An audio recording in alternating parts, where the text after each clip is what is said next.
Pronto, começamos. Agora sim, gravando. Eu estava falando de um conceito de que a gente vê na psicologia hoje como dia, né? O dia do psicólogo, Psicólogo, é é. a terapia e a entrada no universo do inconsciente. Quando a gente vem para uma terapia e que está ali naquele momento, naquela hora, naqueles 50 minutos que é só seu e que você vai falar de você e vai mergulhar no seu inconsciente. Então, a gente usa a expressão de ativou o inconsciente. O inconsciente ele fica ativado, porque a gente vai estar mexendo. Lembra que eu falei que o inconsciente é uma massa orgânica, uma massa que modifica, que mexe, né? Que cada tempero que a gente coloca, cada aspecto que nós elaboramos, cada insight que a gente tem, e é uma delícia ter insight, né? Quando a gente fala, é isso, é isso, né? Eu estou fazendo dessa forma porque aprendi dessa maneira, mas posso fazer diferente e tal. Cada insight que eu tenho, o inconsciente se modifica, porque ele é orgânico, ele é vivo, né? É um elemento vivo, matéria viva. Então, quando a gente vai para uma terapia, ou quando vem para um grupo como esse, em que a gente vai ler e vai falar de aspectos da psicologia feminina, do inconsciente, vai ativar o inconsciente, naturalmente. Então, vai mexer nessa matéria orgânica, concordam? Quer dizer, eu vou estar Uhum, falando de um conto de fada, eu vou estar falando de um conceito, eu vou mexer, eu vou lembrar da minha infância, eu vou lembrar de algo que aconteceu na escola, eu vou lembrar de algo que aconteceu no meu primeiro casamento, eu vou lembrar do meu primeiro namorado, eu vou ativar as minhas memórias e o meu inconsciente vai ser ativado consequentemente. E nisso virão sonhos, né? O inconsciente vai começar a se comunicar com cada uma de vocês. Começa a se comunicar com a gente. E essa comunicação é preciosíssima. Essa é a verdadeira comunicação. Isso que acontece aqui no mundo aqui externo é muita balela, é muita coisa, né? Tudo fake news, fake news. Não acreditem, fake news. As verdadeiras notícias, as verdadeiras news vêm do inconsciente para a nossa vida. E nós precisamos, qual é a grande questão? A gente está tão ocupada, tão atarefada, tão correndo, levando o filho para a escola, né? Quem tem filho pequeno, ou fazendo coisas.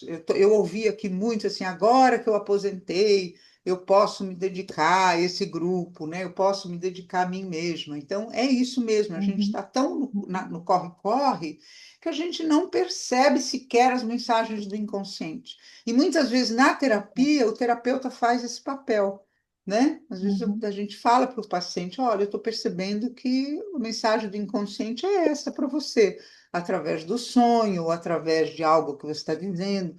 Está parecendo, você percebe que está repetindo esse padrão, né? Isso que está uhum. acontecendo com o seu filho, por exemplo, ou com a sua filha, é igual ao que acontecia lá com a sua mãe. Coisas assim que né, o terapeuta vai ajudando a fazer uma leitura do que o inconsciente está mandando para a gente, que a gente na correria nem percebe. Ou não percebe, ou muitas vezes também é verdade, a gente não tem o Percebi. letramento suficiente para fazer essa leitura. Por isso a Uhum, importância de uma terapia. Então, a mesma coisa nesse livro. A gente, quem lê o livro sozinha, diz eu não entendo. O livro é uhum, difícil. Então, por que não tem letramento suficiente dessa linguagem do inconsciente, dessa linguagem da psicologia, que é essa linguagem que eu estou tentando passar aqui nesses 3 dias e que vamos continuar a passar na leitura. À medida que vai lendo, a gente vai tendo esse letramento, tendo essa uhum, identificação do conceito, né?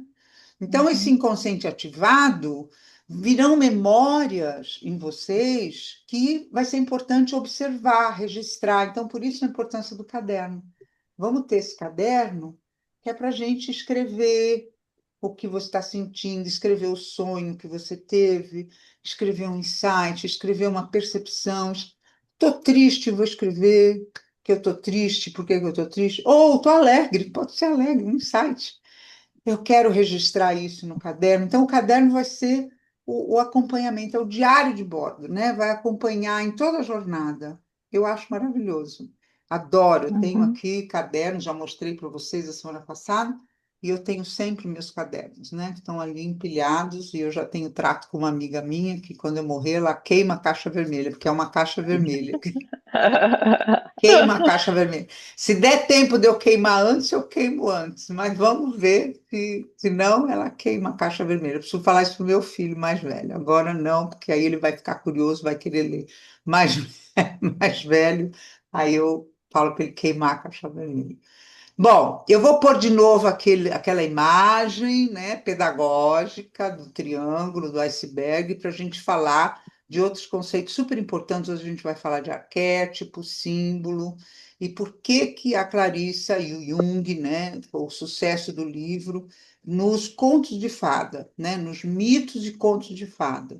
Por que que ela utiliza essa ferramenta e é tão importante, não só ela, como eu disse, muita gente utiliza, tem muitos livros de contos de fada na psicologia, e ela condensou assim nesse feminino de uma forma, né, mais palatável, vamos dizer, não tão técnica, e aí fez o sucesso que fez o livro até hoje, né? Então eu vou colocá-la de novo. Leisa, Oi, o microfone está aberto? Tá, né? o meu microfone?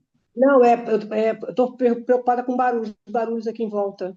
Ah, o seu Cachorro. microfone está aberto. É, Ah, você está dizendo de fechar todos os microfones, é isso? não, eu tô querendo saber só se o meu está aberto que eu vou fechar. Ah, tá bem. Não, o seu está aberto, pode fechar. É, fechar aqui. Ah,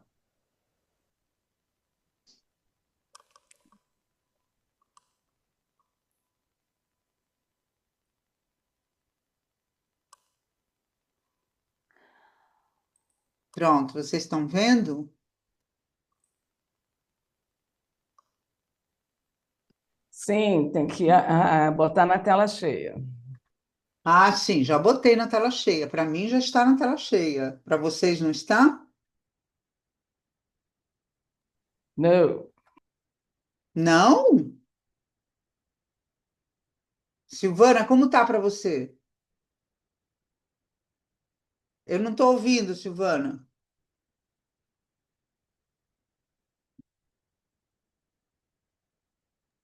Para mim tá pequenininho. Mas- Agora foi tela cheia. Ah, Agora tá. Agora tá. agora eu tirei da tela cheia para vocês ficou em tela cheia. Ficou em tela cheia. Não, para mim não. Para mim ainda está aparecendo a parte de cima É. e do Não tá em lado. tela cheia para mim. Mas Vocês- dá para ler, não tem Dá para problema. ler. Dá Tem para que Dá. ler. clicar em Agora cima eu pus tela da cheia. figura, é? Tem que clicar em É. cima da figura do lado esquerdo. Vocês já estão vendo em tela cheia? Não, eu não. Não, ainda não. Uai, gente, que coisa maluca. Eu tô vendo, eu tô pondo em tela cheia. Vai entender o que que é. Ô, Tem que Leisa, clicar em cima da ô, figura que Leisa, você Oi. quer. pelo que eu saiba, você primeiro precisa colocar o modo tela cheia e depois compartilhar. Para de Ah, compartilhar, bota ele em modo tela cheia e aí você compartilha. eu acho que não é possível fazer isso, mas eu vou tentar. Vou tentar. Share screen. Sim, sim, mas eu não, quando eu faço share screen sem, eu perco o contato. Ah, peraí. Ai, gente. Agora sim, eu pus no outro modo.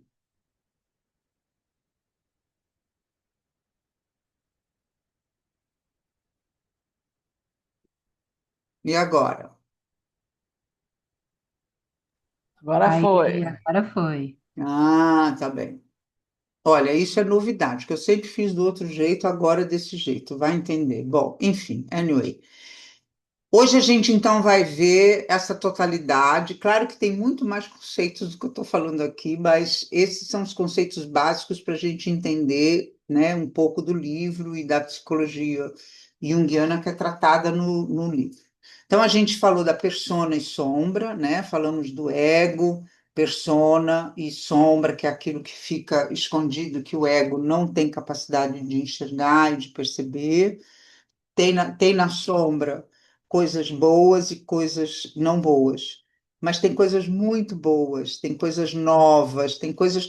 Sombra, na realidade, é o conceito do que o ego não está vendo, está no escuro, está na sombra, não está na luz, né? Não está na luz da consciência.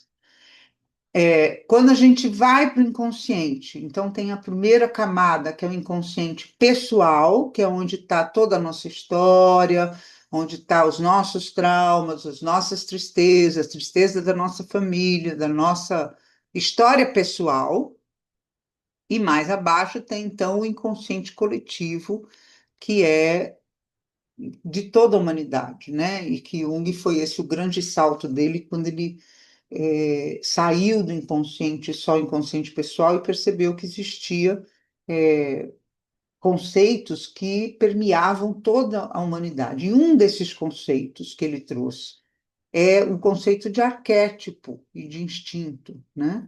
Então, ele diz que, assim como tem os órgãos, os seres humanos têm órgãos que são parecidos, né? O coração, pulmão, estômago, né? Nós temos órgãos. Lembra que ele fez uma analogia da física, do corpo biológico e do corpo psíquico, né? Então, se no corpo físico existe toda essa semelhança, todos os homens, seres humanos da Terra têm essa mesma constituição biológica, também existe no psíquico essa mesma constituição. E aí ele foi percebendo com essa palavra, né, arquétipo, arquê de antigo, né, arquê eh, de antigo mesmo, e tipo antigo, vamos dizer assim, né? Simplificando, é um tipo antigo, ele percebeu que existia essa energia arquetípica que regia toda a humanidade. Então, todo ser humano passa por essa mesma energia que é um padrão arquetípico. Então, vou dar um exemplo bem fácil de entender e a gente vai depois ampliar para outros exemplos, né? Então, por exemplo, a maternidade. Se nós olharmos arquetipicamente, tem até aquela brincadeira, né? Mãe é tudo igual, só muda do endereço, né? E é verdade. Mãe é tudo igual e só muda do endereço mesmo, porque o sentimento, né, essa energia da maternidade, ela permeia toda a humanidade, toda mulher materna, mais ou menos igual. Ele diz, mais ou menos não, absolutamente igual. O que muda é o cultural. Então ele fala que culturalmente, cada cultura tem uma maneira de expressar esse padrão. Então, a gente pega a maternidade, toda mulher numa determinada altura tem o desejo de ser mãe. Hoje está até mudando, né? Tem muita mulher que não quer ser mãe, tem todo o direito de não querer. Mas tem esse desejo aí da maternidade, ou até materna um bichinho, ou materna qualquer outra coisa. Ou não materna nada, também tem o direito. Materna a si mesma, né? Mas aí cada cultura materna de uma determinada forma. Então, por exemplo, os povos originários é totalmente diferente a forma de maternar, né? De amamentar, de segurar o bebê, ela carrega o bebê. Agora a gente está usando o mesmo sleep que elas usam, né? Que as índias usam, que enrolam o bebê no seu corpo, e hoje está sendo usado até pelos homens, né? Eu vejo, fico bem feliz de vê-los na rua carregando os filhos naquele sleep, né? Naquela faixa. Então, cada cultura é materna de uma determinada forma, mas todas têm uma linha arquetípica de proteção da sua cria, faz qualquer negócio para salvar a cria ou de uma doença ou de um perigo, da alimentação, né? Se sente responsável em alimentar esse bebê. Isso é arquetípico, permeia toda a humanidade, mas cada cultura vai manifestar de um jeito. Até no tipo de alimentação, né? Eu agora tive numa viagem, encontrei pessoas de diversos lugares do país, e aí a gente estava falando da comida, né? E eu estava lá em Curitiba, então era a época do pinhão, a gente comendo pinhão, e essa menina, uma graça, ela, Juliana, era do Maranhão. Então ela disse: Não, mas nunca tinha comido isso, nunca comi pinhão. Mas ela falou do cuscuz. né? Do jeito que elas fazem o cuscuz e comem o cuscuz, e aí a gente aqui no sul não tem esse hábito do cuscuz, né? Agora que o cuscuz está na moda por causa do glúten, aqui no sul. E aí a gente está trocando. Então, até a alimentação para um bebê, para uma criança, é diferente de acordo com a cultura. Mas a necessidade de criar, maternar, proteger é arquetípica, né? Outro exemplo assim bem fácil de entender é, por exemplo, a religião. A religião, essa ligação com algo misterioso, espiritual, né? A noção de Deus, Deus e deusas, ela é arquetípica, né? Existe essa necessidade em todo o universo. Só que cada um manifesta de um jeito que é o que ele chama de imagem arquetípica, porque o arquétipo ele é uma energia tão poderosa, tão sagrada, tão profunda. Tá vendo que ela está aqui na camada profunda do inconsciente? É uma coisa tão profunda que é quase como assim um sol interno que você não pode olhar. Você sabe que existe, você tem, mas você não pode nem se aproximar e pegar, porque é uma energia. Lembra-se que a gente falou das energias? É uma energia muito poderosa. Então, existem imagens arquetípicas para a gente olhar e entender esse arquétipo. E as imagens de religião são as imagens arquetípicas. Então, por exemplo, a deusa, a imagem do feminino sagrado, que é isso que a gente vai lidar muito aqui. A imagem do feminino sagrado. Aí, o arquétipo do feminino, ele é muito poderoso, que é esse que a gente está interessada, né? E ele existe em toda a humanidade, esse arquétipo feminino sagrado. Só que cada cultura manifesta esse arquétipo numa imagem arquetípica que faz sentido para a sua cultura. Então, as Índias têm a Juremá, por exemplo, que é uma entidade indígena. Existe a Iemanjá para os africanos e outras entidades femininas. A Nossa Senhora, né, Nossa Senhora da Aparecida para o Brasil, mas tem outras Nossas Senhoras, a Grandma, a Grande Mãe para os franceses. Enfim, Notre-Dame, muitas imagens arquetípicas do feminino. Tem imagens da Tara, tibetana, do budismo tibetano, tem muitas imagens de deusas, as gregas, né? Atena, enfim, Afrodite, são imagens arquetípicas do feminino, mas e é universal, vocês percebem? Tem em muitos lugares. Isso é o arquétipo. Ficou claro ou não? Tem alguma pergunta? Porque essa questão do arquétipo é super importante na leitura do livro. A gente vai deparar muitas vezes com energias arquetípicas, a energia do patriarcado, porque tem essas energias bonitinhas dos santos, dos deuses, da mãe, é tudo bonitinha, né? Mas tem as negativas, né? O arquétipo do poder, o arquétipo do patriarcado poderoso agora, né? Que tem esse arquétipo do poder destruidor, é arquetípico que está retornando, né? A gente sente isso se aproximando assim da gente. São energias arquetípicas que moram aqui no fundo do inconsciente. Alguém ia falar alguma coisa? Ouviu um barulho? Não? Tudo bem? Todo mundo entendeu tudo? Olha, eu tentei falar com todas de forma mais simples possível, né? Para que seja entendido, porque arquétipo é um dos conceitos mais difíceis de entender na teoria junguiana. E como tem essa contraparte, assim como ego e sombra, persona e sombra, ânima e ânimos, energia feminina e masculina, tem arquétipo e instinto, né? Que esse instinto é o que há de que todos nós temos, os instintos, né?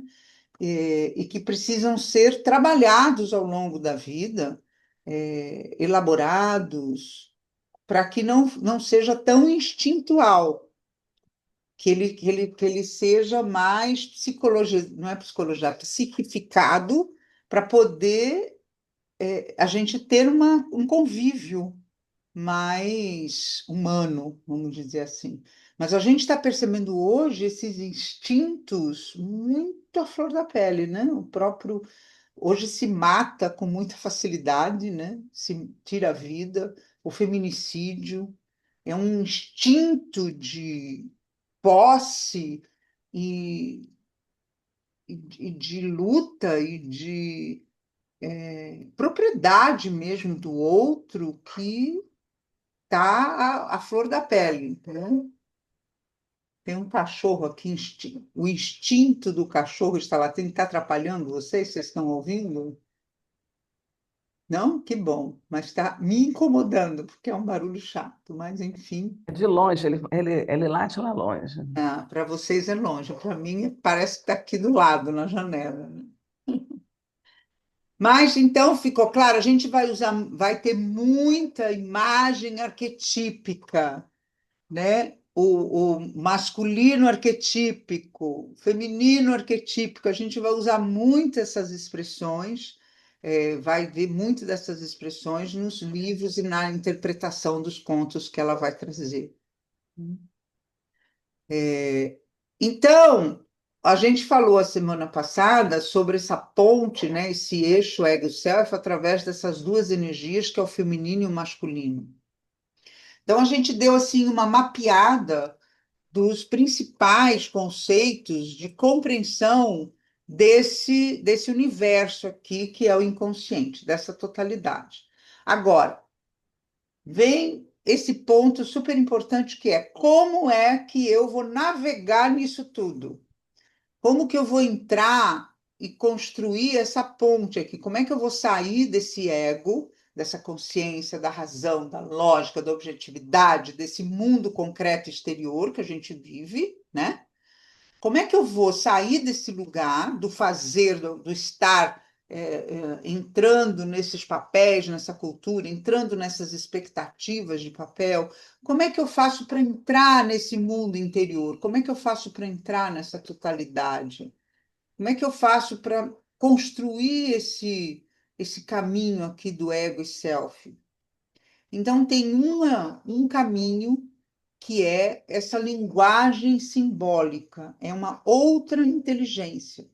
Enquanto que o ego e a consciência, nesse mundo aqui concreto, é, né, concreto, estruturado, analógico, com começo, meio e fim, né, ele exige uma consciência cognitiva, vamos dizer assim, a razão, a objetividade, um logos, né, uma coisa bem racional.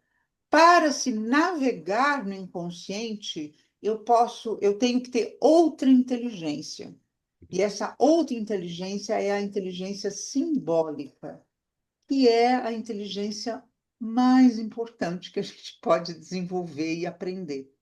É aprendida, assim como outra inteligência cognitiva, que a gente vai para a escola, aprende português, matemática, aprende, né, fazer contas, aprende tudo isso, a gente aprende a ter essa inteligência.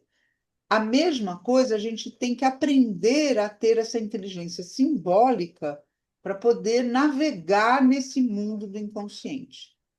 E o que é o símbolo? Né? O símbolo ele não é concreto, ele não é absoluto, ele te dá uma ideia de algo que ele é muito aberto quando você olha para a vida de forma simbólica.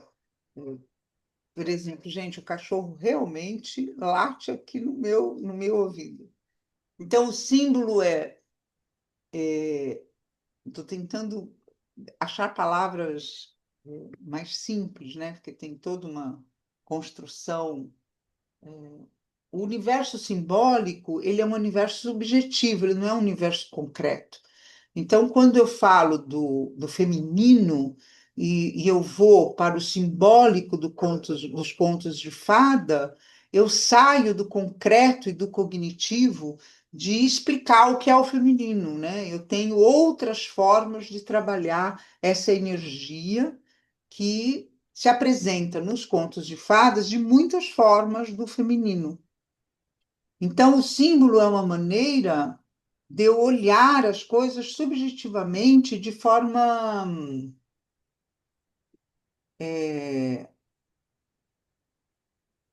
polissistêmica, de uma forma mais completa. Então, quando eu sonho com, ah,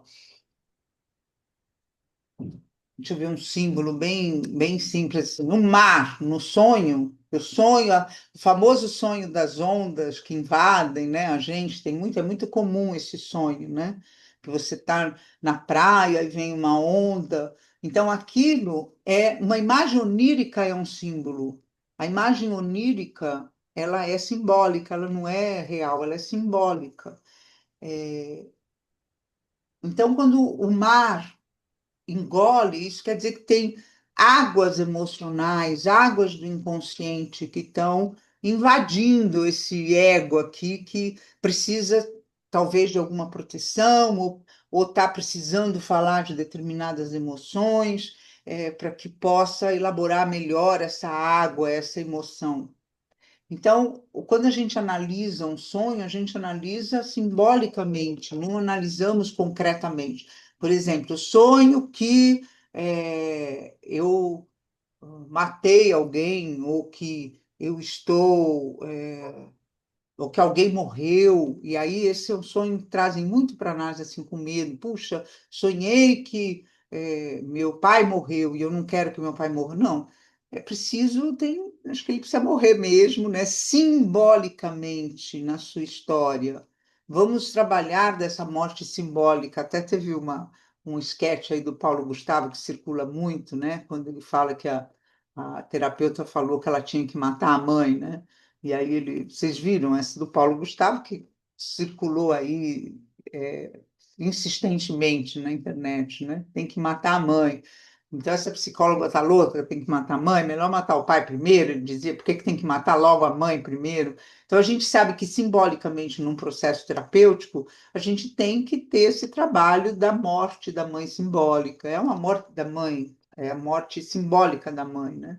Ou a morte simbólica do pai, ou a morte simbólica do filho, né? Porque a gente precisa, talvez, sair da persona da mãe, da maternidade, para poder entrar no feminino, na figura mais feminina, no eu, né? Então, para navegar nesse universo do inconsciente, a gente tem que navegar no universo simbólico e não no universo concreto.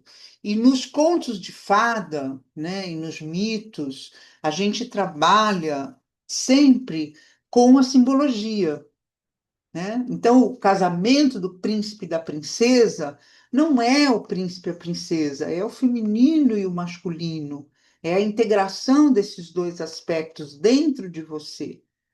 Não é o encontro do príncipe encantado e você vai ser feliz para sempre, nesse casamento externo. É um casamento simbólico interno, que é um encontro do seu feminino e do seu masculino. Então, tem muitos contos de fada, e ela vai trazer vários, em que tem o casamento, né, com o masculino, ou que tem o abuso do masculino predador, como o caso do Barba Azul e outros, né, o Pele de Foca. Tem vários abusos de masculino predador, e são símbolos, né? Ficou claro? Lisa, Tá. boa noite. Ficou assim. Agora, você poderia dizer, a gente pode dizer também que, apesar de termos um simbolismo arquetípico, que há símbolos que são bastante subjetivos, que a interpretação de determinados símbolos está relacionada a uma realidade subjetiva específica, você pode dizer isso?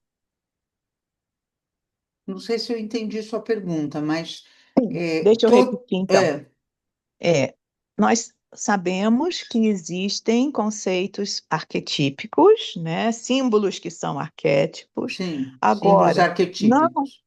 símbolos arquetípicos. Agora, quando eu interpreto um sonho, eu posso também ter imagens que sejam ancoradas apenas na minha subjetividade? Sim, sem dúvida.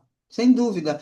E Jung chama muita atenção para isso e diz que quem interpreta o sonho é o próprio sonhador, né? Não, por isso que a gente sempre pergunta o que que você achou do sonho, como foi o sonho para você, o que que é, por exemplo, você sonhou com um cachorro, ele parou de latir agora, eu nem vou falar alto que é para ele não despertar.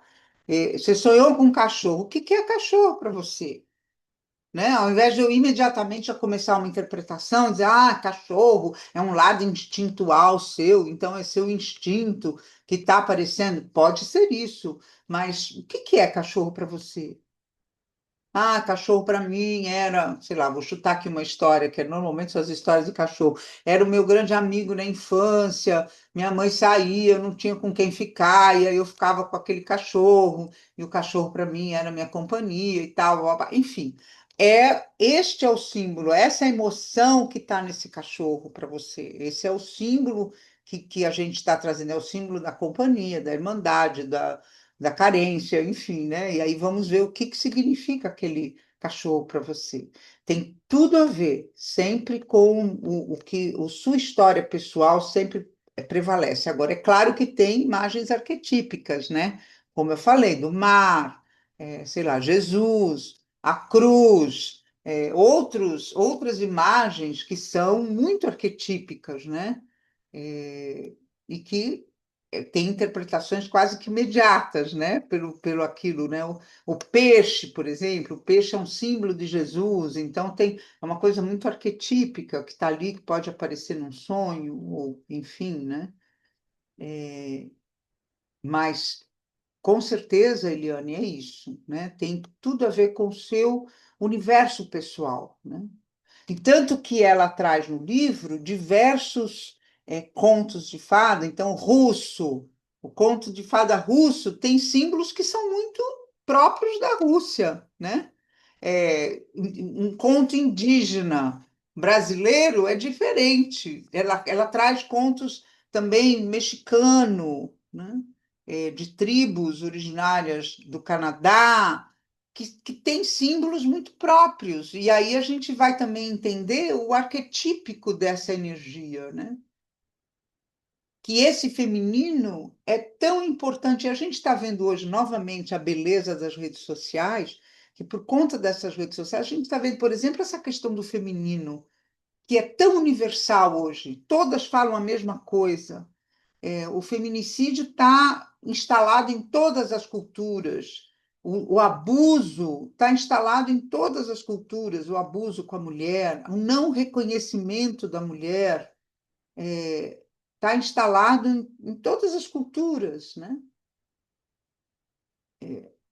É arquetípico, é arquetípico, está em tudo. Então é interessante quando você começa a ver a totalidade e que os contos de fada, ele é uma expressão, todos os elementos do conto de fada, ele é uma expressão simbólica do, da dinâmica da nossa psique, da dinâmica de tudo isso daqui, ó.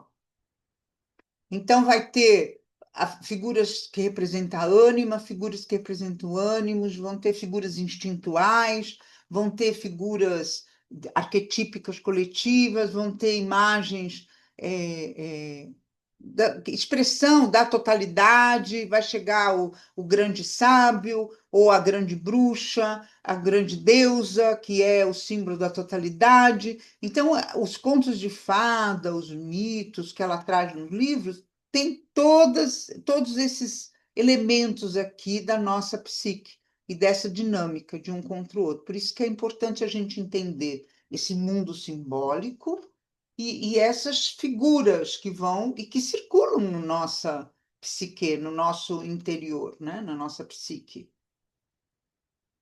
Fernanda, você levantou a mão? Levantei. Eu tenho uma dúvida, eu cheguei um pouco atrasada, Ah, então não perdeu, sei se então. você já Eu já comentou. esclareci a sua parte. Perdeu porque eu já falei antes. Ah, meu Deus, eu estava na van.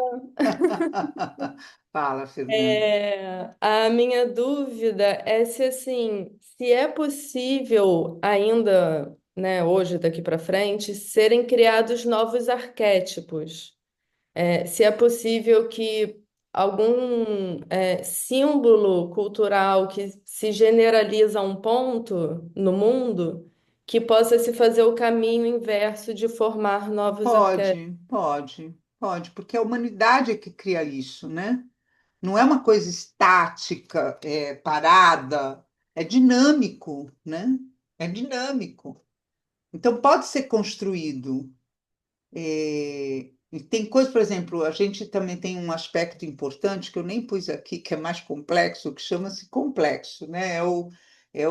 São os traumas, o conjunto de energia que fica no nosso inconsciente, que são complexos, que Jung chamou de complexo.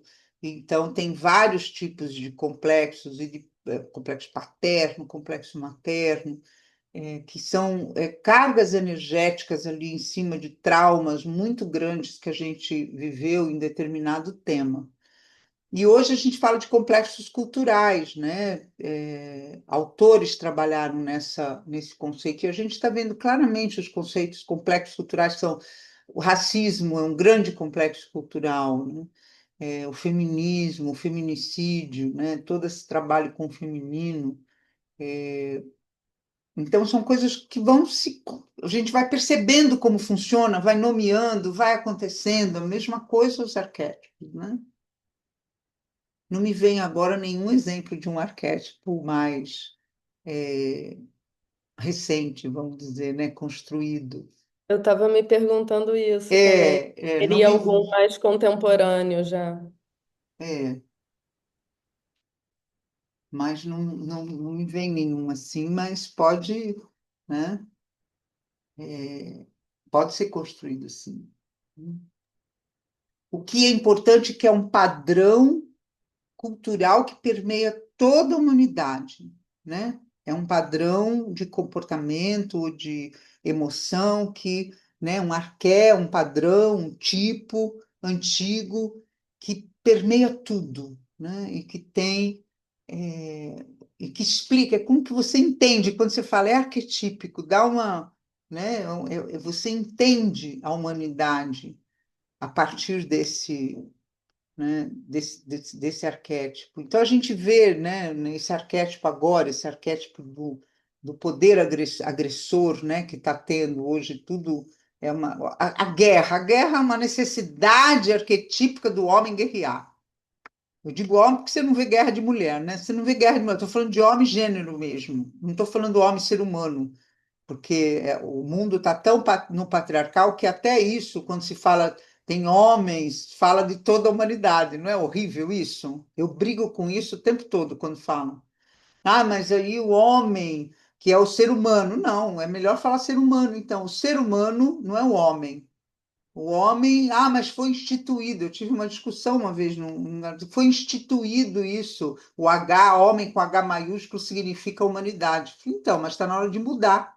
Agora já não se fala mais assim. Por que que tem que ser assim, né? Então, mas agora eu estou falando do homem, gênero, a necessidade dele ter que guerrear. Ele guerreia o tempo todo. Isso é uma energia arquetípica, né?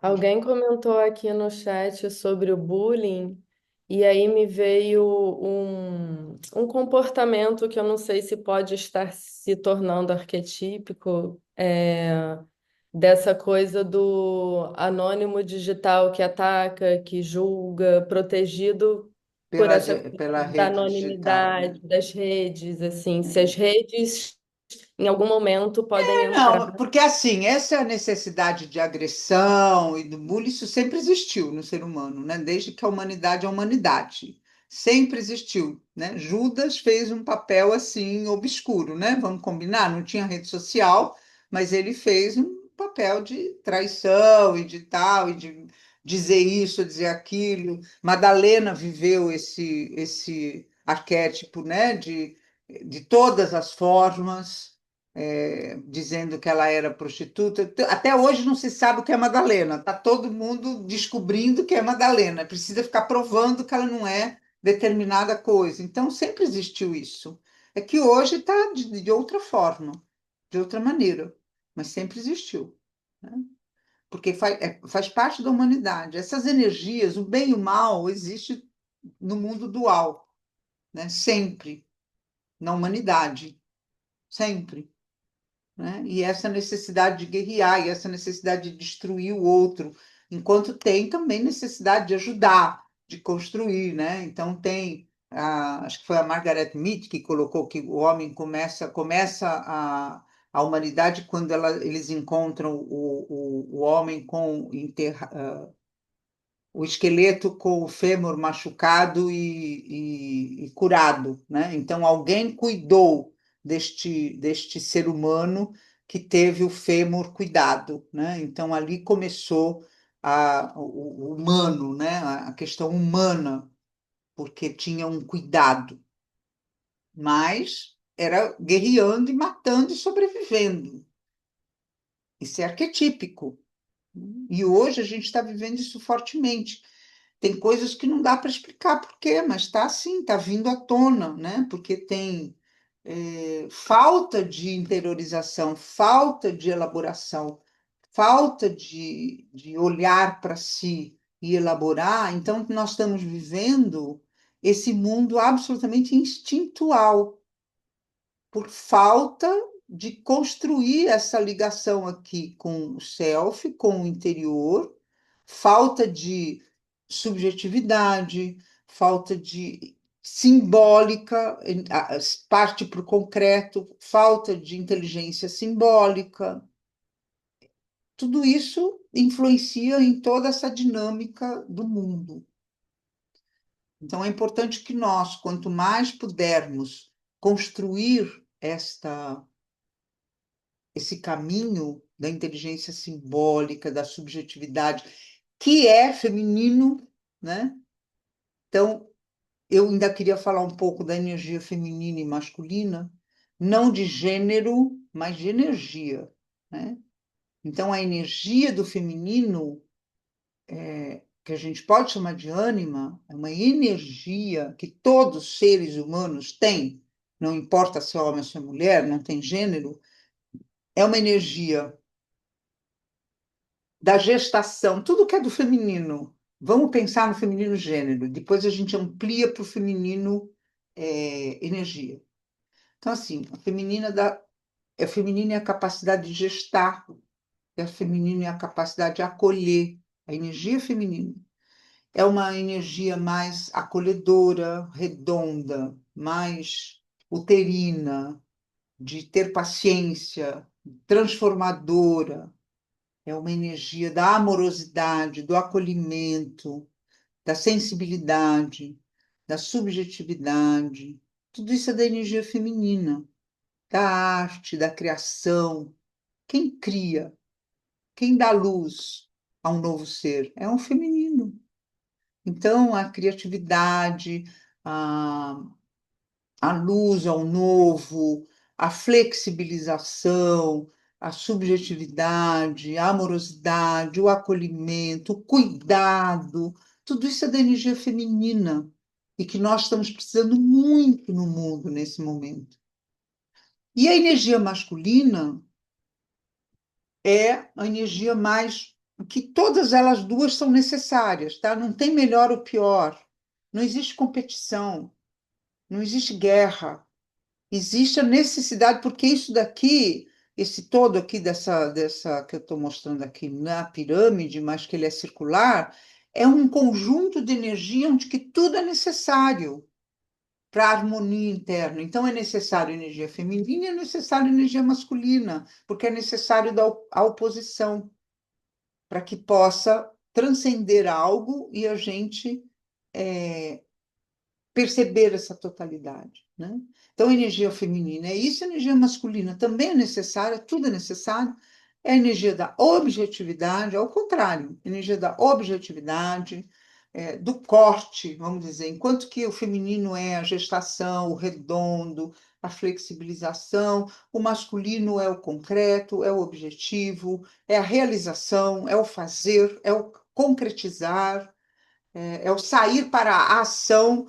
O feminino é mais reflexão, recolhimento e reflexão. A energia masculina é ação, é sair, é para fora e a ação. E nós precisamos dos dois. Nós precisamos da energia feminina e da energia masculina. O que é que às vezes há um descompasso? Tem um que a gente está muito feminino e tem outro que está muito masculino. Então, a mulher, ela está nesse momento muito masculinizada, inconscientemente, ela está caricaturada, ela está uma caricatura do homem, de um homem sombrio ainda, o que é pior, né? Porque a gente tem que olhar que tudo isso tem sombra e luz. Tudo isso tem energia positiva e negativa, tudo isso tem energias produtivas e energias devoradoras e destruidoras. Então, na energia feminina, tem os dois. Na energia masculina também. Então, a gente precisa das duas energias.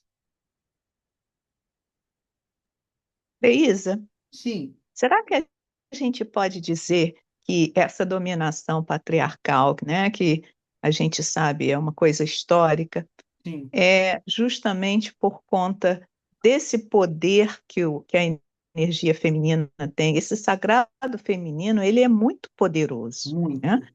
Então, é assim, sempre eu percebi essa coisa de que a dominação do homem é porque, de uma certa forma, ele não tem esse poder de criar, de dar à luz, e o Tem que você junto, né? Tem não tem. junto, ele pode ter junto. A gente também precisa do esperma, né? Para criar. Também Sim, sim, nós não, claro, né? não, Nós sem não dúvida, damos à luz sozinhos, né?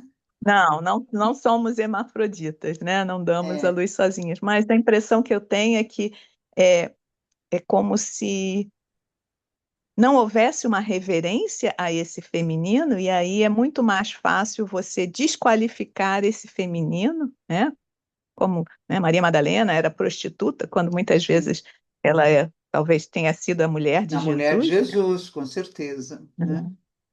E é a que tinha mais intimidade com ele. Então ele e Uhum. ela, além de tudo, ela tinha o feminino mais aguçado. Ela percebeu, ela sacou, ela sentiu, ela realizou Jesus nela. Ela realizou Cristo nela, não Jesus. Ela realizou Cristo nela. Ela teve essa capacidade que os outros não. Quem é que estava diante? Quem é que viu a ressurreição? Foi ela. Ela que percebeu a ressurreição nela. Ela que realizou Cristo nela, né? Por ter esse feminino, né? Agora, eu até preciso reler, sabe? Tem um autor que é o Neumann também, que criou esse conceito do self, que fala do medo do feminino. Porque tem né? Essa energia de contraponto, ela é arquetípica em todo o universo, feminino e masculino, sombra e luz, tem esse mundo dual, nós vivemos nesse mundo dual.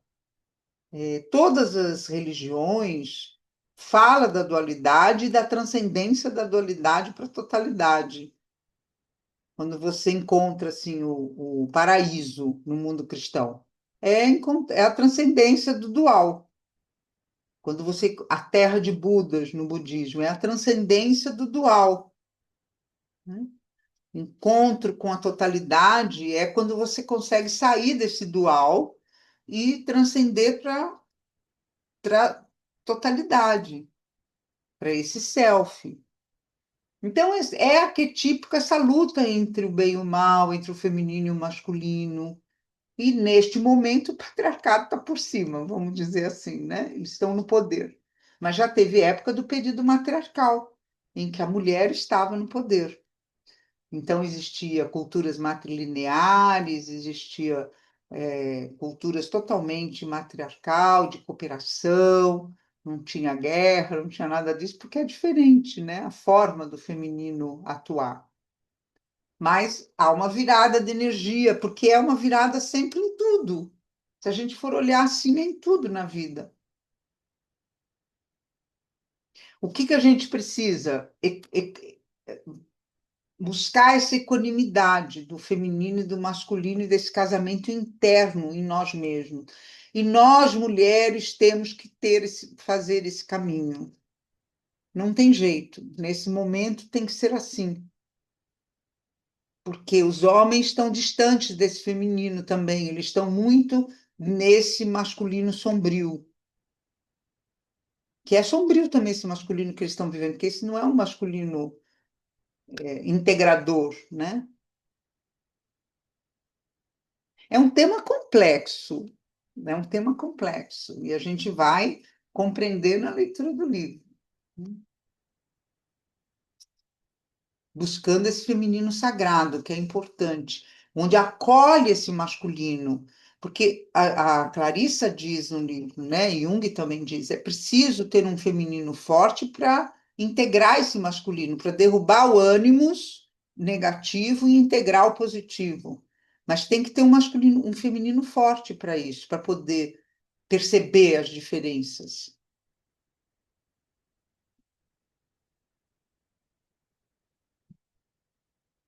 Então, a gente vai trabalhar aqui nesse livro todos os símbolos necessários que vão surgir nos contos para a gente navegar nesse universo aqui do inconsciente de forma simbólica e para acessarmos esse centro da totalidade, né? A grande mãe, a deusa, a energia plena do feminino,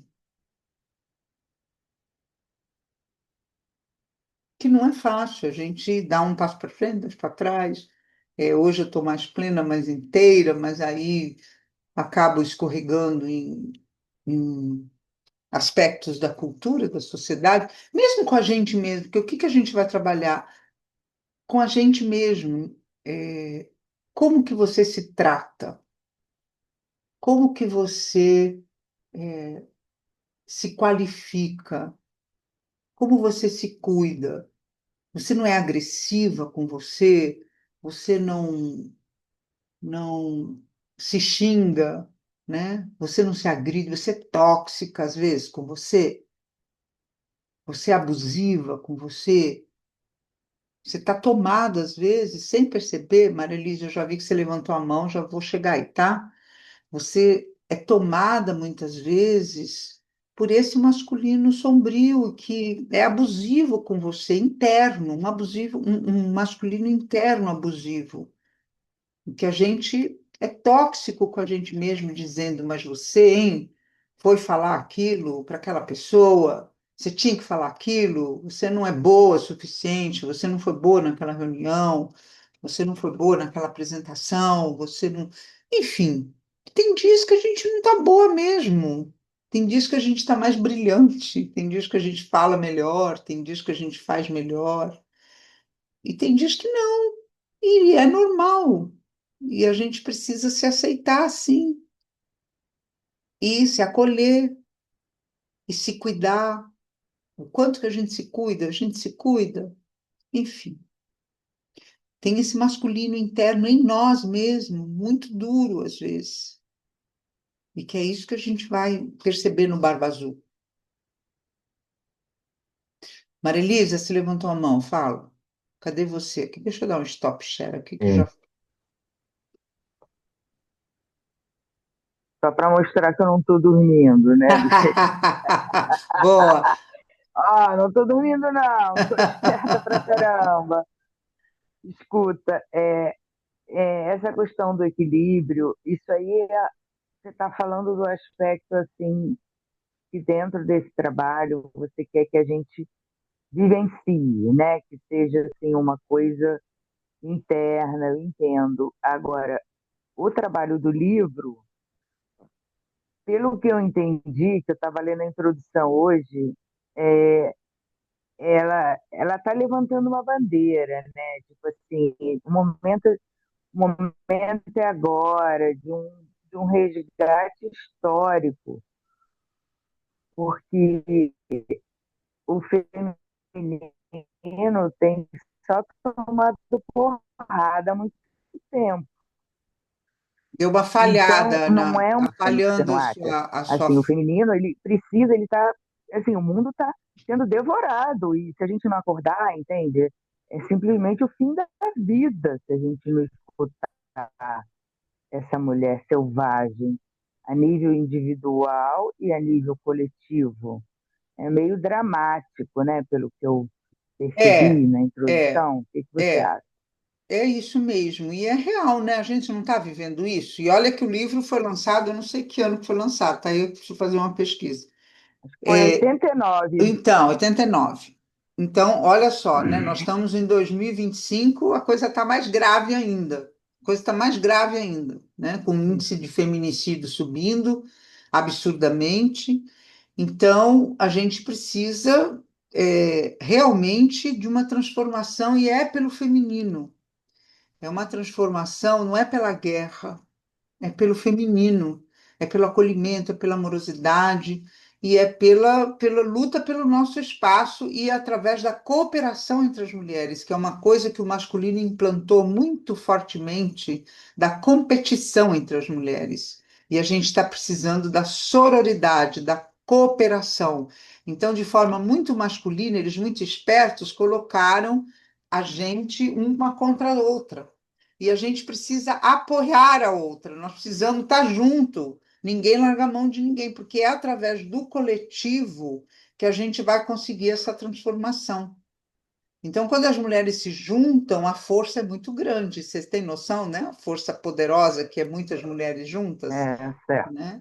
Então, certo, com é o que a certeza. gente é o que a gente precisa, e não é pela guerra a transformação, porque a guerra é uma imposição, é a sombra masculina.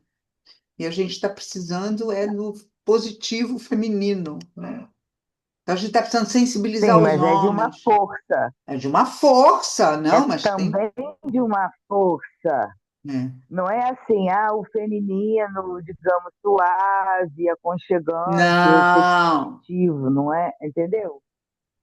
É um feminino que tem que dar limite, porque já extrapolou há muito tempo. Então, assim, essa força, digamos, a transformação é através do resgate dessa força, assim, um mundo melhor, digamos assim, vai ser necessário tocar nisso. Não vai ser sendo complacente, isso que eu estou querendo não, dizer. não, mas o feminino, ele não é complacente, né? Ele aceita, ele flexibiliza, mas essa boazinha, ela é o negativo do feminino. Precisa ter Isso. atenção a isso. Falsa, é Precisa, falsa. precisa ter atenção. Correto. O que que é o feminino poderoso? Você pega uma mulher empoderada, ela tem um tamanho, você vê o tamanho dessa mulher. A gente percebe o tamanho de uma mulher quando você está diante de uma. É um tamanho diferente. Ela está empoderada. Às vezes é até baixinha, né, Leisa? Às vezes tem umas baixinhas que quando entra, Poderosas, é exatamente. assim. Aham, É o Poderosas. efeito todos os tipos. Morgana. É o Aham, efeito Morgana. Exatamente, exatamente.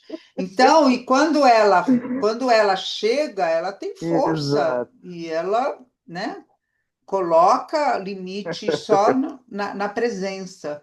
Então, é isso mesmo que você leu certo aqui a Clarissa toca em pontos e ela tem frases fortíssimas. Tem uma que eu adoro que ela fala: temos que tirar os adultos mamando nas nossas tetas a coice. E nós vamos chegar lá nessa frase. Eu não sei onde é que está, que eu já procurei e não Opa! achei. Então, olha só, porque tem muito adulto mamando na teta de mulher e que não fica ali mamando, e como é que é? E aí e às vezes, por contaminação, a gente deixa mamar. Fica lá fazendo coisa pro marido, pro filho, pro não sei quem, nananana. E tem que tirar a coice, ela fala.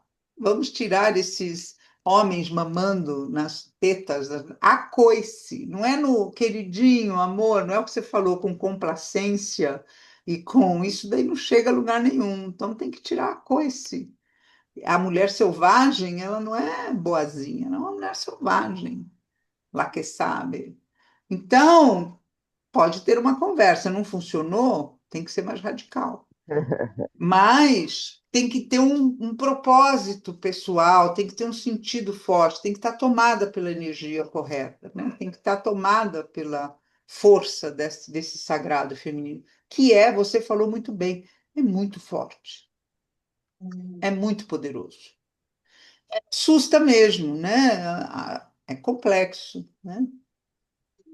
Precisa, é isso. Mas tem Aí, esse lado da beleza, que você vê o texto, um texto tão bem escrito, né, Leisa? Assim, é, tudo que há do feminino, assim, de texto bem escrito, assim, que envolvente, né?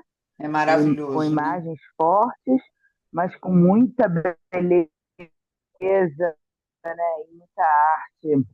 É.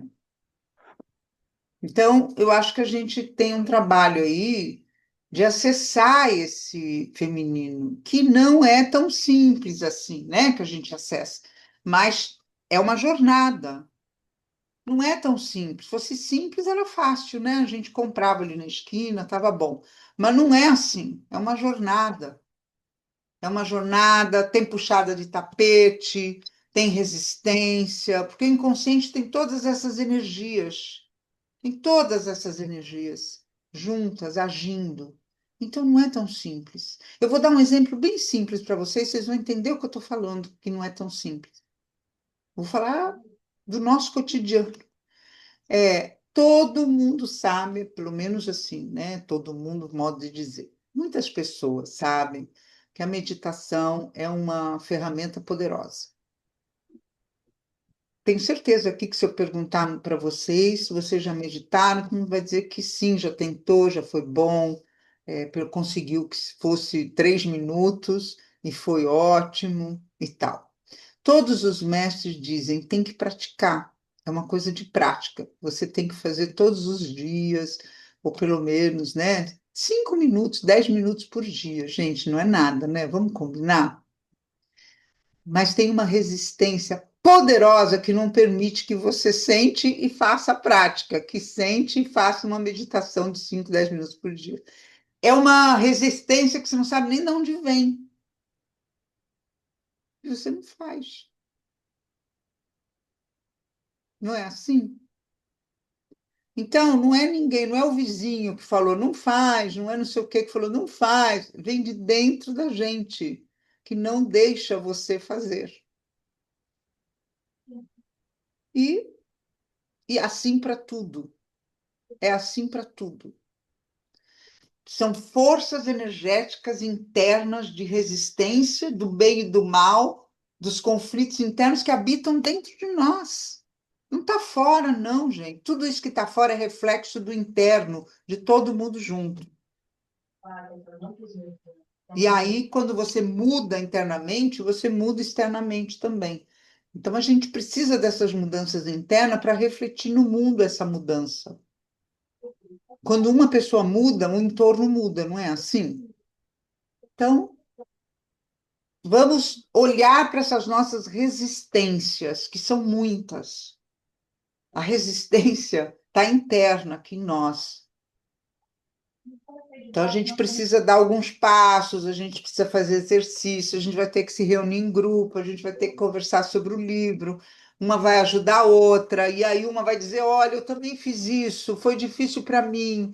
Olha, também comigo acontece isso. Isso é tão importante quando você escuta que alguém fala para você: Comigo também foi assim, comigo também é assim. Então, essa sororidade, você vai se apoiando uma na outra e vai falando: vamos lá, vamos em frente para ter a mudança, para que a mudança ocorra.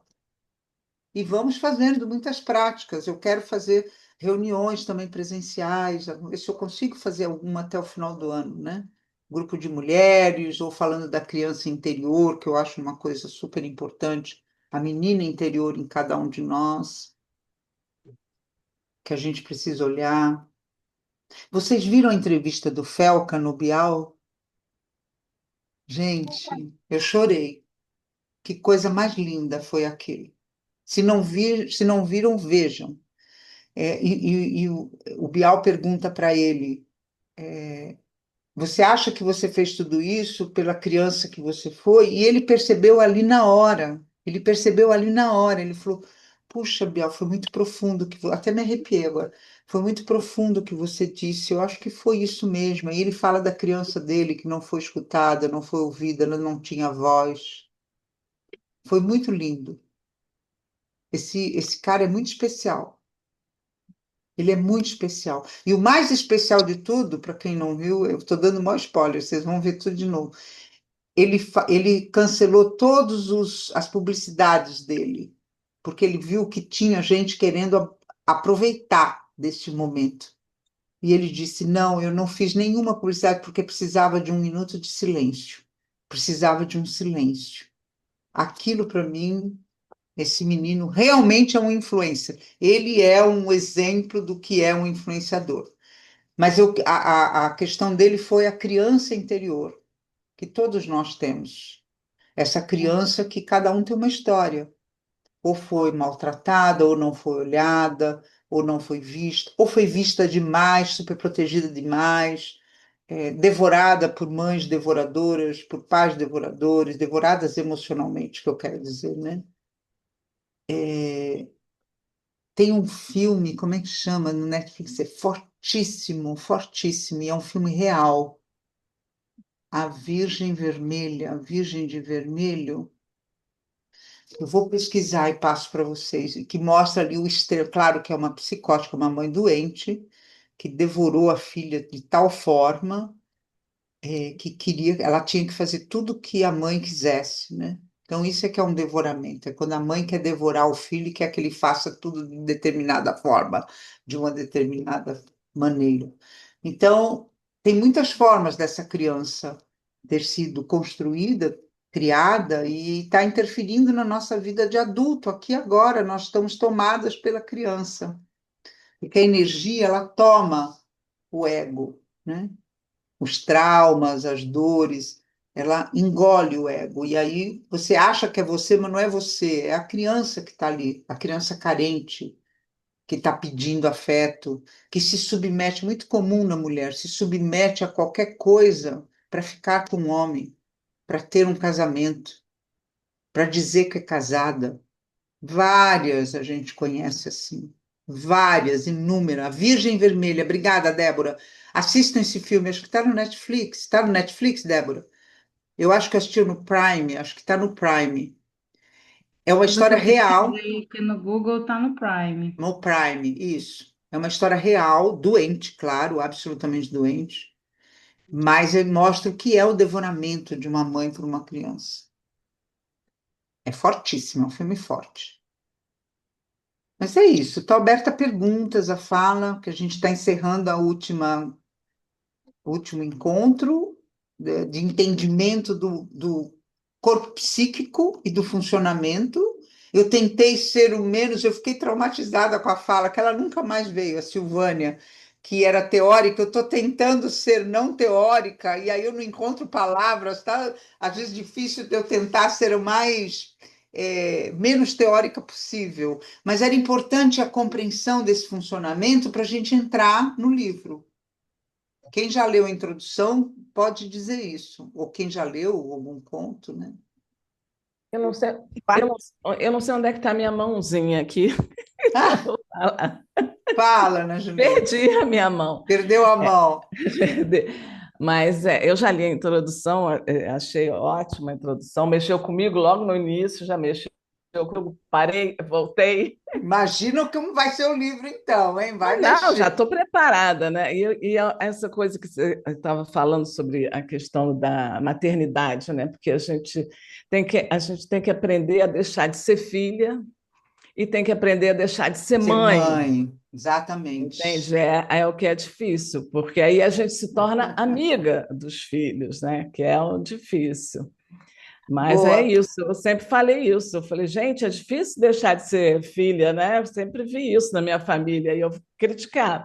Aí agora eu aprendi a deixar de ser mãe, que é Que mais é difícil. dificílimo, né, Ana É Julieta? muito mais difícil, Deixar de mas ser a mãe. gente consegue, principalmente porque eu não tenho netos para poder transferir. Tem que tomar um cuidado danado, porque os netos, o que acontece? As avós devoram os Pois é, netos. pois é. Elas querem o neto para ela, porque aí vai ter uma segunda chance de criar, e aí querem roubar os netos, roubam, muitas roubam os netos. netos. Pois é, pois é. Então eu não posso nem isso.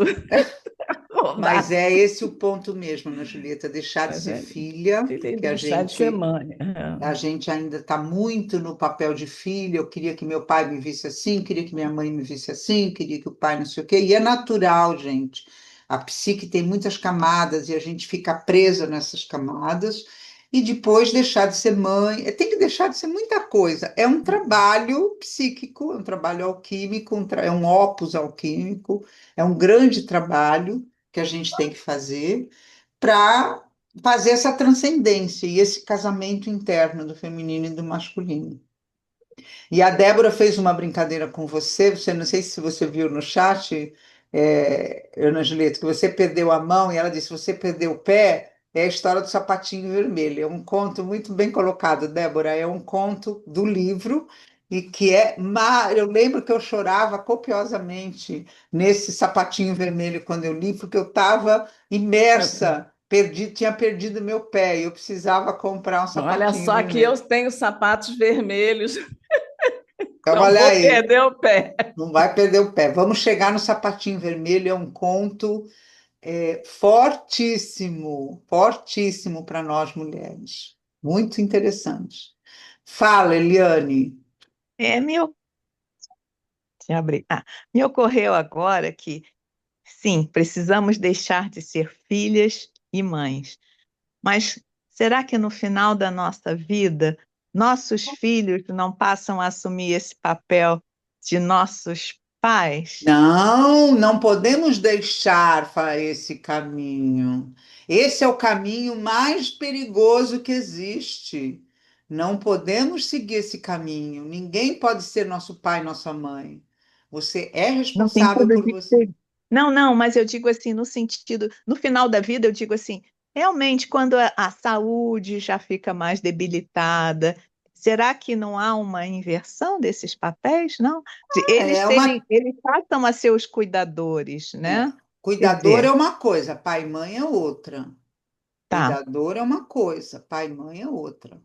E você pode organizar esse cuidado ao longo da sua vida. Você pode saber envelhecer e Sim. cuidar, claro que se tiver condição cognitiva, né? Porque aí tem, às vezes, Uhum. doença como Alzheimer, que é mais complexo. Mas você pode buscar a sua independência e a sua dignidade como velho, né? Dentro da sua autonomia, dentro do que é possível, porque a gente não sabe também, né? É uma caixinha de Sim. surpresa que a gente não sabe Ah, como vai ser, é. né? Uhum. A gente luta, luta, luta para que seja bom, né? Com saúde, com mobilidade, enfim. Agora, claro que cuidados a gente vai precisar ter, lógico, temos que admitir isso. Vamos rezar para que não precise tanto, né? Que a gente possa Uhum. ter autonomia, que saiba se cuidar e tal. Mas o corpo é uma caixinha de surpresa. Por mais que você cuide, tem o desgaste mesmo do corpo, não tem Sim. jeito, faz parte da velhice, né? O corpo se desgastar, não tem jeito, mas Uhum. transferir esse papel, Eliane, é perigoso. A gente pode ter um cuidador, e é importante que tenha num determinado momento, mas que não seja papai e mamãe, entende? É Entendi. simbólico e sutil aí. É, bem sutil. Uhum. É, é. Mas vamos seguindo, muitos contos a gente vai trabalhar isso, vamos seguindo, né? E vamos preparando aí, viva na Cláudia Arantes, né? Que faz todo esse trabalho, não sei se vocês conhecem, é Conheço o maravilhosa, trabalho dela. e ela tem Uhum. livros maravilhosos e que fala para você se preparar. A velhice precisa ser cuidada bem antes, você tem que se preparar para ela. E tem que se preparar financeiramente, você tem que se preparar emocionalmente, você tem que se preparar biologicamente no seu médico, né? E emocionalmente, gente, se você não cuidar do seu emocional, você vai ficando criança, infantil, dependente. O corpo emocional, como eu falei, que é uma massa orgânica, o inconsciente, né? A psique, a energia psíquica, ela é uma massa orgânica que precisa ser trabalhada, exatamente como os músculos do corpo. Se não trabalhar, enferruja, fica sem músculo, não consegue andar, não consegue caminhar, não consegue. A mesma coisa é o corpo emocional. Se você não trabalhar o corpo emocional ao longo da sua vida, vai ficar rígido, duro, regredido, porque vai regredir.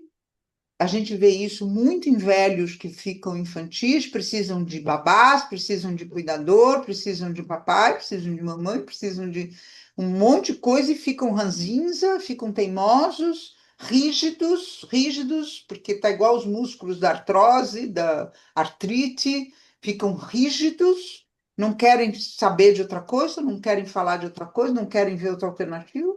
Oi? Aí, se prepararam como? Ficam idiotizados, Infantilizadas, né? infantilizados, completamente infantilizados. Os cuidadores não estão preparados também, infantilizam. É bem complexo isso. E é um tema Mas muito. como a gente se prepara? Como esse corpo emocional pode ser preparado, hein? Agora me bateu aí essa. Olha, boa pergunta, maravilhosa a sua pergunta, Eliane, maravilhosa. Como a gente se prepara? Fazendo isso, vindo para um grupo de reflexão, estudando um livro, fazendo terapia. É Uhum. importantíssimo fazer uma terapia, curar. O que que a gente precisa? Curar as nossas feridas para morrer feliz, gente. Pelo amor de Deus, você vai morrer com a mesma ferida lá, que você chorava na terapia quando tinha 25 anos. Vamos curar essas feridas, né? Vamos transcender Uhum. certos pontos, ficar leve. Vamos ter uma velhice leve, leve de questões emocionais. Uhum. Eu acho fundamental fazer terapia, fundamental fazer trabalhos terapêuticos, fundamental fazer arte. A arte é É, absolutamente revolucionária e maravilhosa. A arte, a gente começou já a conversa falando de bordado, tricô, crochê, pintura, o artesanato de maneira geral, e arte, se for um artista, tem gente que é artista uhum. mesmo, né? Uhum. A Tomi Otaki morreu velhinha. Adoro Tomi Otaki, É. porque ela tem uma frase maravilhosa quando ela chegou no Brasil, que eu acho maravilhosa. As minhas alunas de arte terapia que estão por aqui sabem que eu falei essa frase. Ela chegou no Porto de Santos, no navio que veio do Japão, e aí ela falou: Eu vou gostar desse país. Estava um sol desgraçado, imagina, em Santos devia estar um sol aqueles dias ensolarados. E ela dizia que ela ia gostar porque o país era amarelo, né? Então tinha a vibração do amarelo. E ela é maravilhosa, né? Então é um olhar de artista que está chegando num outro lugar. E ela é a artista que ela é e morreu com 90 e tantos anos, enfim, com tudo que ela construiu, e tem lá a Fundação Tomiotaki em São Paulo, maravilhosa, que vale a pena visitar. Então é isso, buscar assim que a gente se prepara, Eliana. Agora tem que ter dinheiro também, né, para fazer tudo isso. Por isso que a Ana Cláudia Arantes fala para a gente se preparar bem antes, porque precisa de dinheiro. Me lembrou as cores de Gabriela, eu gosto desse amarelo que vem me acordar, isso mesmo, lindo, né? Então é isso, Eliane, se prepare, se dá tempo ainda, você é jovem, tá bonita e jovem, tem que se É. preparar. Ah, e tem Ah, mais, a coisa mais importante que atualmente é, que eu falo que só a manicure e o dentista não manda você para musculação. Vai fazer musculação, tem que fazer ginástica, tem que fazer musculação, não tem jeito. Tem que mesmo, é o único tem que eu aceito na vida. Tem que. E dois, porque terapia tem que também, tem que fazer terapia. Dança, pode ser dança, pode ser dança. Não, mas os médicos falam assim: eu faço dança, pilates e hidroginástica. Tá bom, você pode fazer tudo isso, mas vai fazer musculação também. Não tem é, jeito, tem que ser a é. musculação, porque é o que dá músculo e o que sustenta os ossos na velhice. É assim, então tem que cuidar. Bem-vinda, se você fizer parte do grupo de leitura, você já está cuidando da sua velhice, viu? Eu vou fazer, sim, eu quero. Perfeito. Então você já está cuidando. Pronto. e já fica aqui nesse grupo de mulheres que, né, uma vai cuidar da outra, uma ajuda a outra, e a gente se dá a mão e se ajuda, e é isso que faz a gente ser mais feliz, né? Essa sororidade realmente é Essa muito importante. sororidade, exatamente, exatamente. Né? Obrigada.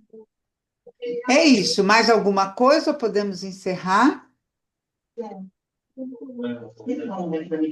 Então, eu vou suspender aqui a gravação, Eu stop queria recording.